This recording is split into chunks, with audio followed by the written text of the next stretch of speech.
Dear students, today we will discuss the next topic in epidemiology. The topic is general method of prevention and control of communicable disease. कि जो communicable disease है उसको हम लोग prevent और control कैसे करेंगे, उसके कौन कौन से methods हैं कि जिससे हम लोग जो हमारे communicable disease है जो एक पर्सन से दूसरे पर्सन में इजीली ट्रांसमिट हो जाती है, उनको हम लोग कैसे कंट्रोल करेंगे। उनको कंट्रोल करने के लिए हमारे पास डिफरेंट मेथड्स हैं जिससे हम लोग जो हमारी जो डिजीज़ है उनको कंट्रोल कर सकते हैं।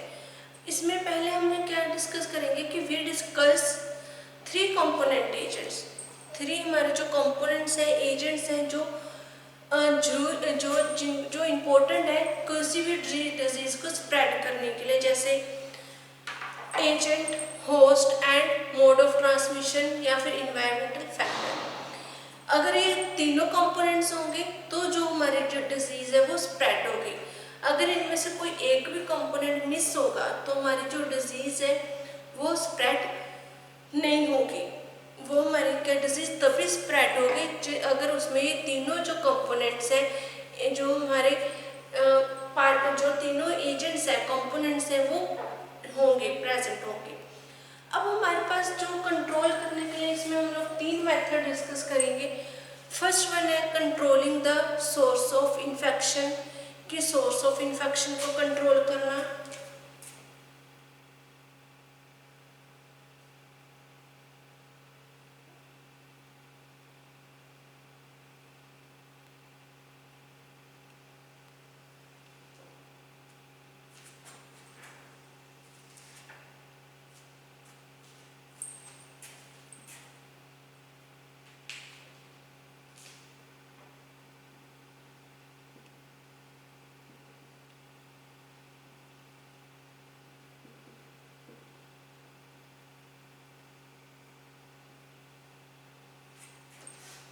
Controlling the source of infection,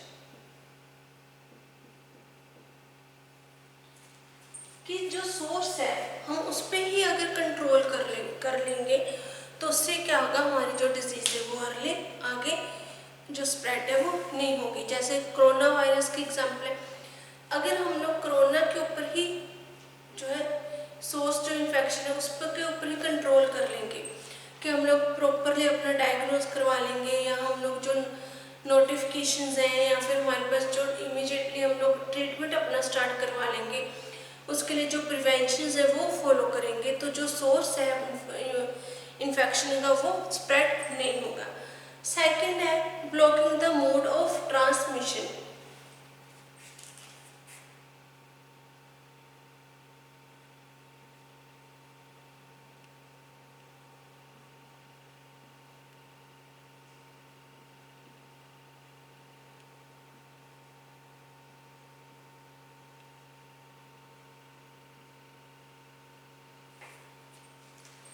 कि जो ट्रांसमिशन के जो मोड है हम लोग उनको ही ब्लॉक कर दें, उनको ही ब्लॉक कर देंगे तो हमारी जो डिजीज है वो स्प्रेड नहीं होगी।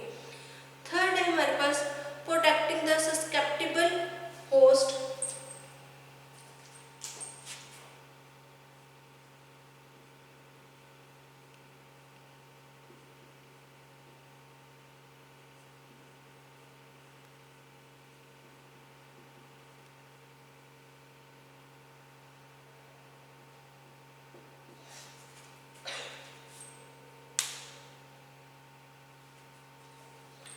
कि जो होस्ट है, जो ह्यूमन बीइंग है, हेल्दी है, हम लोग अगर उसको ही प्रोटेक्ट रखेंगे तो हमारी डिजीज स्प्रेड नहीं होगी। इसमें हम लोग जैसे एग्जांपल है हमारे पास जो कोरोना वायरस है उसके ऊपर अगर हम लोग जो कोरोना के ऊपर ही, कोरोना का मेन सोर्स है हमारा जिससे इन्फेक्शन हो रही है, अगर उसके ऊपर भी हम लोग कंट्रोल कर लेंगे तो हमारी जो इन्फेक्शन है वो आगे फर्दर इंक्रीज नहीं होगी। और उसके जो ट्रांसमिशन के मोड है, जैसे हैंडशेक करने से या डायरेक्ट उसके संपर्क में आने से डायरेक्ट हम लोग हैंडशेक कर लेते हैं, या उसके साथ स्नीजिंग, कफिंग जब वो पेशेंट करते हैं उसके पास होने से 1 मीटर का अगर हम लोग गैप नहीं बना के रखते तो वो हमारे जो मोड ऑफ ट्रांसमिशन नहीं है इनको ही हम लोग ब्लॉक कर देंगे, तो हमारी जो डिजीज है वो स्प्रेड नहीं होगी। थर्ड है प्रोटेक्टेड द सस्केप्टिबल होस्ट। इसमें हम लोग कोरोना से कैसे अपने आप को प्रोटेक्ट करेंगे, जैसे मास्क लगाकर, सैनिटाइजर यूज करके हम लोग अपने आप को प्रोटेक्ट कर सकते हैं किसी भी इन्फेक्टेड पर्सन से। अब जो हमारे पास फर्स्ट है controlling the source of infection, इसमें हम लोग डिस्कस करेंगे। फर्स्ट हमारा जो इसमें पॉइंट है वो है अर्ली डायग्नोज।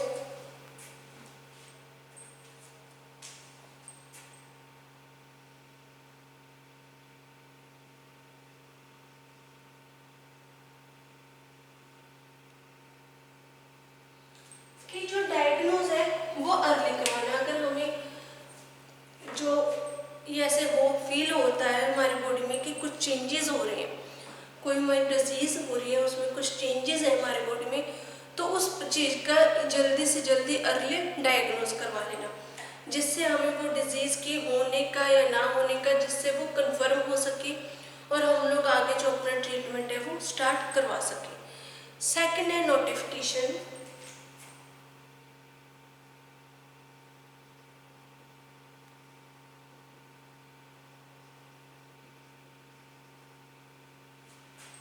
कि जो हमारे पास नोटिफाइड डिजीज होती हैं उनके अगर हम लोग शुड बी जो नोटिफाइबल डिजीज है should be immediately reported to the health authorities who will take a proper control of disease. जैसे टेटनस है, डायरिया है, टाइफाइड है, डायरिया, ये हमारे के नोटिफिकेशन डिजीज है। जब इन डिजीज के बारे में हम लोग पहले से ही इमीडिएटली रिपोर्ट कर देंगे हेल्थ अथॉरिटीज़ में, तो वो क्या प्रॉपरली कंट्रोल करते हैं इस डिजीज़ के ऊपर। इनके वो मेडिसिन देते हैं पेशेंट्स को, जो पेशेंट्स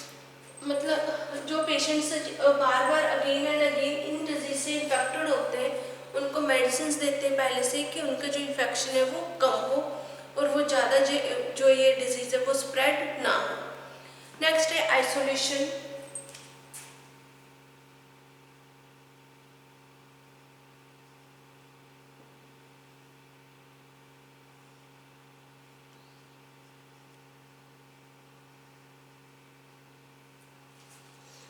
आइसोलेशन का मीन्स आइसोलेट करना पेशेंट को, कि कोई भी पेशेंट है जिसको डिजीज है उसको अलग सेपरेट रूम में उसका सेपरेट कर देना, सेपरेशन कर देना।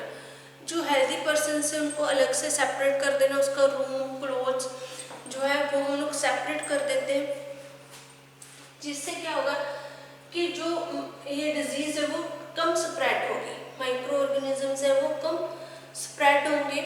और ये पीरियड होता है, जैसे कोरोना वायरस का आइसोलेशन का 1 से लेकर 14 डेज तक का पीरियड है, हम लोग 14 डेज के लिए पेशेंट को आइसोलेट करके रखते हैं। इसी तरह ये पीरियड होता है आइसोलेट करने का पेशेंट को, कि कितने टाइम तक उस पेशेंट को हम लोग आइसोलेट करेंगे और कितने टाइम तक ये जो इन्फेक्शन है वो पेशेंट की बॉडी में रहेगा, कि लॉन्ग टाइम तक इन्फेक्शन है या शॉर्ट टाइम का इन्फेक्शन है, कितना ज़्यादा इन्फेक्शन है उसके ऊपर ही डिपेंड होता है पेशेंट की आइसोलेशन। अगर ज़्यादा इन्फेक्शन है, लॉन्ग टाइम तक का इन्फेक्शन है, तो हम लोग उसका जो आइसोलेशन है वो किसी हॉस्पिटल में करवाते हैं। अगर उसको कम प्रॉब्लम है, इन्फेक्शन कम है, तो उसका आइसोलेट हम लोग होम आइसोलेट कर लेते हैं। जैसे कोरोना वायरस में जिन पेशेंट्स में ज़्यादा कोरोना की दिक्कत है, ज़्यादा प्रॉब्लम्स है, उनको तो हॉस्पिटल में आइसोलेट कर देते हैं। जिन पेशेंट्स को नॉर्मली जो कंडीशन स्टार्टिंग है कोरोना की, जिसको अभी साइलेंट सिम्टम्स स्टार्ट हुए, उनको हम लोग होम आइसोलेट कर देते हैं कि वो घर में ही आइसोलेट हो, क्योंकि उनकी जो कंडीशंस हैं, जो प्रॉब्लम्स हैं वो कम है। नेक्स्ट है हमारा ट्रीटमेंट, कि प्रॉपरली डायग्नोज होने के बाद, आइसोलेट करने के बाद अगर हम लोग उस पेशेंट को प्रॉपरली ट्रीटमेंट करवाएंगे डिजीज़ का, कि कौन सी डिजीज़ है, उसके रिगार्डिंग हम लोग उसका जो ट्रीटमेंट है वो स्टार्ट करवाएंगे, जिससे जो पर्सन है वो जल्दी हेल्दी हो सके। नेक्स्ट है blocking the mode of transmission. इसमें ब्लॉकिंग मोड ऑफ ट्रांसमिशन में हमारे पास आ जाता है जैसे ड्रिंकिंग वाटर, जो अगर हम लोग कंटेमिनेटेड ड्रिंक वाटर का यूज़ नहीं करेंगे, जो हमारे पास वाटर है वो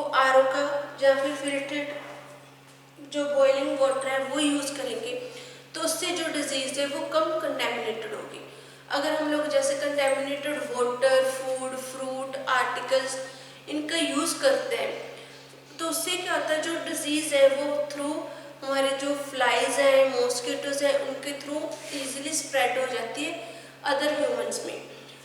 जो हमारे पास कंटेमिनेटेड जो वाटर है उसके थ्रू हमारी जो है बॉडी में हेपेटाइटिस जो है उसकी डिजीज़ हो जाती है, हेपेटाइटिस बी की। इसलिए हमें जो कंटेमिनेटेड वाटर है वो ड्रिंक नहीं करना चाहिए, उसको हमें बॉईल करके या आरओ का जो वाटर है वही यूज़ करना चाहिए। सेकंड है, जो हमारे फूड आइटम्स हैं, वेजिटेबल्स हैं, फ्रूट्स हैं, उनको प्रोटेक्ट करके रखना, प्रोटेक्टेड फ्रॉम एजेंट्स। एजेंट्स यहाँ पर आ जाते हैं हमारे house flies, rat and mosquitoes. Third है जो ह्यूमन एक्सक्रीट है, human excreta should be disposed in a sanitary way. तो उसको हम लोग क्या सैनिटरी वे से ह्यूमन एक्सक्रीट को डिस्पोज करना चाहिए। उसको ओपन में हम लोगों को जो है ये सैनिटरी वे है, जो एक्सक्रीट है, ओपन में नहीं करना चाहिए। उससे क्या होगा, ओपन एरिया में जो फ्लाइज है, मॉस्किटोज है, वो एक्सक्रीट से जो माइक्रो ऑर्गेनिजम्स है वो उनके साथ अटैच हो जाते हैं। नेक्स्ट है हमारे पास लिविंग स्टैंडर्ड इम्प्रूव, कि अपना जो लाइफ स्टाइल है, हमारी लाइफ है जो स्टाइल है उसको इंक्रीज करना चाहिए, उसको स्टैंडर्ड को उसको इम्प्रूव करना चाहिए, जिससे जो हम लोग हेल्थी हैबिट्स डालेंगे और उससे हमारे जो बॉडी में डिजीज है वो कम होगी। मॉस्किटो फ्लाइज डिस्ट्रॉयड, कि हमारे जो नियर अबाउट सराउंडिंग्स है, जो हमारे होम के नियर अबाउट है, उसमें मॉस्किटो और फ्लाइज नहीं होनी चाहिए, उनको डिस्ट्रॉय कर देना चाहिए। जिससे जो हमारे अगर मॉस्किटो और फ्लाइज होंगे तो वो क्या हमारा एक तरह के माइक्रो ऑर्गेनिजम्स हैं, डिजीज अक्रेंस प्रोडक्ट है हमारे पास, उससे डिजीज डेवलप होगी, तो उनको हमें प्रॉपरली डिस्ट्रॉय कर देना चाहिए। वो डिस्ट्रॉय हम किससे करेंगे, डीडीटी से या अदर जो केमिकल्स हैं उनको यूज करके। नेक्स्ट है जो फॉर्माइट है, ऑल फॉर्माइट ऑफ पेशेंट, जो पेशेंट है हमारे घर में उसके जो भी आर्टिकल्स, जो भी वो चीजें यूज करते हैं, सब्सटेंस, बुक्स है, पेंसिल्स हैं, जो भी यूज करेगा, क्लॉथ्स है, बेडशीट्स है, उनको वॉश करने के बाद हमें डिसइंफेक्टेंट से वॉश करना चाहिए, जिससे जो माइक्रो ऑर्गेनिजम्स हैं वो प्रॉपरली किल हो सके। नेक्स्ट हमारे पास है कि जो हमारे पास प्रोडक्ट है, कि जो हमारे पास जो सेक्सुअली ट्रांसमिटेड डिजीज है, एसटीडी डिजीज, उनसे प्रोटेक्ट होना चाहिए। जो एसटीडी डिजीज है अगर किसी पर्सन को, तो कॉन्ट्रासेप्टिव्स यूज करने चाहिए उसके ट्रांसमिशन से बचने के लिए। नेक्स्ट है प्रोटेक्टेड द सस्केप्टिबल होस्ट, जो हमारे सस्केप्टिबल होस्ट है वो उससे हम लोग कैसे प्रोटेक्ट हो सकते हैं। इसके हमारे पास दो मेथड्स हैं, immunisation method and health education.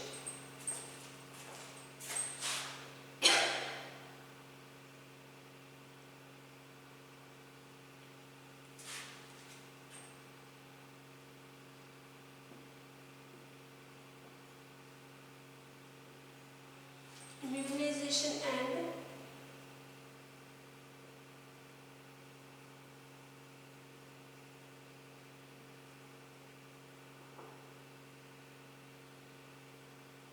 Health education, कि जो हम लोग ह्यूमन बींग्स है उसको कैसे डिजीज से पहले से प्रोटेक्ट कर सकते हैं। आपने सुना होगा कि जो बच्चे होते हैं, इन्फेंट्स हैं, उनको वैक्सीन लगते हैं, उनको क्या लगते हैं, इम्यूनाइजेशन लगते हैं, उनको वैक्सीन लगते हैं। वो वैक्सीन हम लोग क्यों लगाते हैं कि आगे इससे इन वैक्सीन से जो रिलेटेड डिजीज है वो बच्चों को ना हो, उन इन्फेंट्स में जो डिजीज है वो डेवलप ना हो, इसलिए हम लोग उनको एडवांस में इम्यूनाइजेशन वैक्सीन लगा देते हैं, जिससे वो कंप्लीट होल लाइफ उस डिजीज से प्रोटेक्ट रहते हैं। अब इम्यूनाइजेशन के इसमें हमारे पास जैसे एग्जांपल है डिप्थीरिया, टेटनस, मीजल्स, पोलियो, ये हमारे टेटनस, ये हमारी डिजीज है जिसके वैक्सीनेशन लगते हैं, जिसकी डोज लगती है। ये वैक्सीनेशन हम लोग के आईएम इंजेक्शंस की फॉर्म में देते हैं, आईएम रूट से, इंट्राथीकल रूट से भी हम लोग इसको देते हैं। और सिर्फ इसमें एक पोलियो है जिसको हम लोग एडमिनिस्ट्रेट करवाते हैं ओरल रूट से। अब हमारे पास जब हम लोग इनकी वैक्सीन करवाते हैं, इनकी वैक्सीन देने के कारण जो हमारे बॉडी में एंटीबॉडीज जो है वो डेवलप हो जाते हैं, जो इस डिजीज से रिलेटेड जो माइक्रो ऑर्गेनिजम्स हैं उनके साथ फाइट कर सकते हैं, उनको किल कर जाते हैं। इसलिए जो इम्यूनाइजेशन है, वैक्सीन है, वो बच्चों को जरूर लगवानी चाहिए, जो इन्फेंट्स हैं, चिल्ड्रंस हैं, जिससे वो डिजीज से प्रोटेक्ट रहे। सेकंड है हेल्थ एजुकेशन, कि जो हमें सिटीज़ में, गांव में सेमिनार्स होने चाहिए हेल्थ एजुकेशन के, जो है जिससे हमें पता, जिससे जो हम लोग गाइड कर सकते हैं, जो पर्सन है उनको गाइड कर सकते हैं डिजीज़ के बारे में, उनको हम लोग प्रोटेक्ट कर सकते हैं डिजीज़ से। अगर हमें जो हेल्थ एजुकेशन का हम लोग यूज़ करेंगे, सेमिनार्स लगाएंगे, नॉलेज प्रोवाइड करेंगे पब्लिक में, तो उससे वो अवेयर हो जाएंगे डिजीज़ के बारे में, जिससे जो डिजीज़ है वो कम स्प्रेड होगी। नेक्स्ट है हमारे पास immunisation preparation.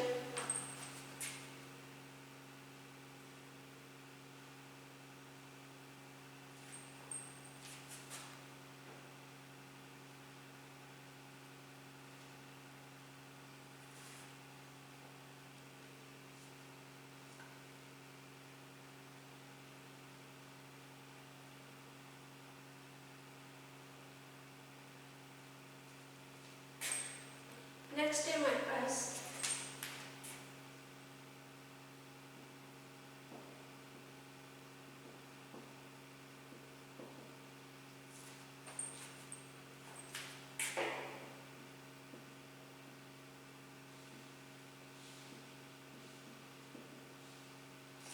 Immunisation preparation. Immunisation preparation या फिर हम लोग इसको बोल देते हैं इम्यूनोलॉजिकल प्रेपरेशंस।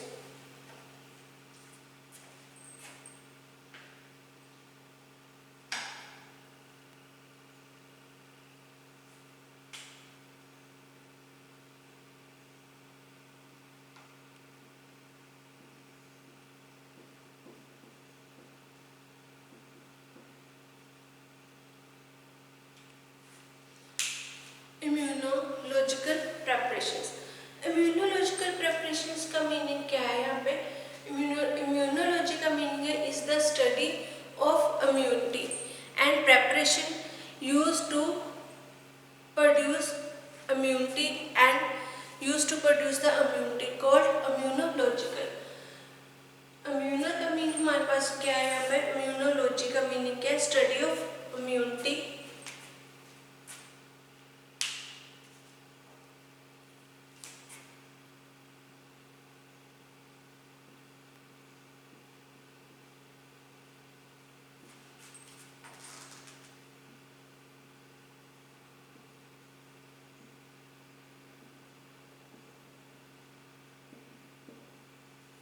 कि ह्यूमन बीइंग की बॉडी में जो इम्यूनिटी है उसके बारे में स्टडी करना। प्रेपरेशंस का मीनिंग क्या है? Preparation use to produce the immunity, जो हमारी बॉडी में इम्यूनिटीज प्रोड्यूस करते हैं उनको हम लोग बोल देते हैं preparations. That is called immunological preparations. अब ये जो इम्यूनोलॉजिकल प्रेपरेशंस है, immunological preparations are biological product, ये बायोलॉजिकली जो है प्रिपेयर होते हैं, biologically prepared which are administered by parenteral और ऑरली। इसको हम लोग पैरेंट्रल और ऑरली रूट से एडमिनिस्ट्रेड करते हैं इन डोजेस को। इसमें हम लोग जो है IM इंजेक्शंस की फॉर्म में जो इंजेक्शंस लगते हैं इन्फेंट्स को, चिल्ड्रंस को, एंड सिर्फ एक है पोलियो की डोज, जो पोलियो की मेडिसिन है वो ही हम लोग ओरल रूट से देते हैं। बाकी जो हमारे वैक्सीनेशन है, जहाँ इम्यूनोलॉजिकल प्रेपरेशंस हैं, वो हम लोग इंजेक्शन की फॉर्म में IM रूट से ही देते हैं। ये था हमारा इम्यूनोलॉजिकल प्रेपरेशन। इम्यूनोलॉजिकल प्रेपरेशन वो प्रेपरेशन है जो हमारी बॉडी में जाकर इम्यूनिटी है उसको प्रोड्यूस करती है, स्ट्रॉन्ग करती है इस डिजीज के रिगार्डिंग। नेक्स्ट है हमारा जो टॉपिक है वो है इम्यूनिटी।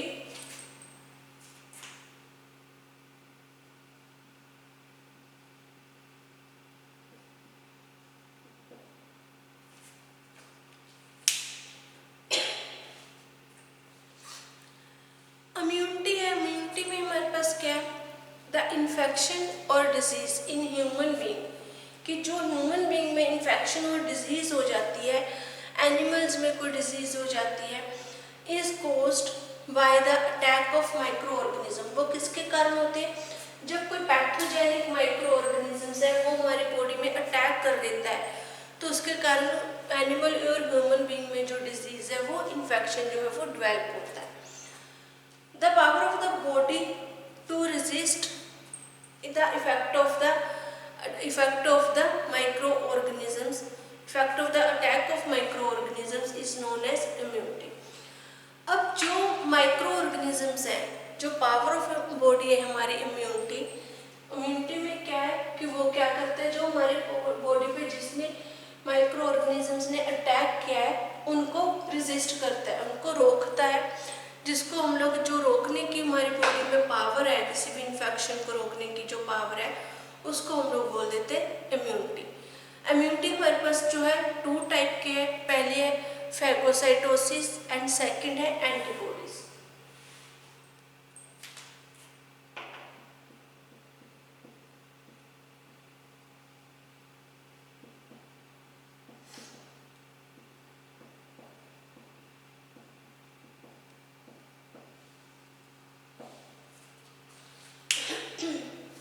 हमारी जो बॉडी में दो, एक आरबीसीज होते हैं और एक डब्ल्यूबीसीज होते हैं। RBCs haemoglobin red blood cells जो बनाते हैं, ब्लड बनाते हैं, और डब्ल्यूबीसीज जो होते हैं उनका क्या काम होता है, हमारे बॉडी में माइक्रो ऑर्गेनिजम्स को किल करना। अब फैगोसाइटोसिस क्या है? It is defined as the injection of microorganisms in certain cell of the body. ये हमारे सर्टन जो सेल्स हैं बॉडी में प्रेजेंट होते हैं, उसमें जो माइक्रो ऑर्गेनिजम्स होते हैं उनको किल कर देते हैं, उनको इंजेक्शन कर देते हैं।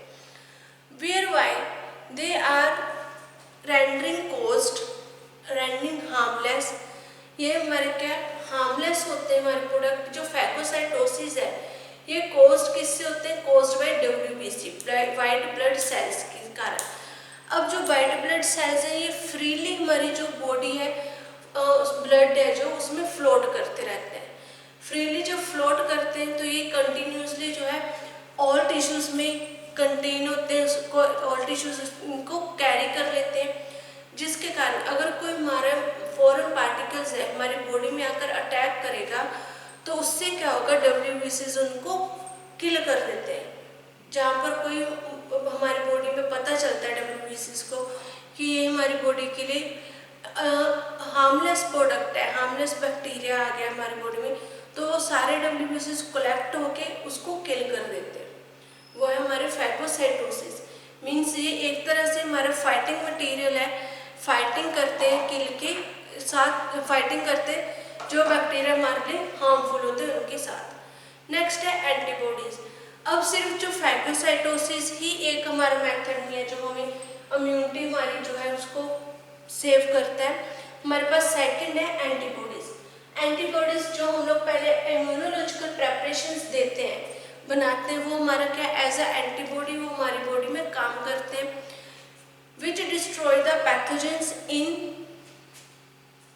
which destroy the pathogenic microorganisms and their toxins।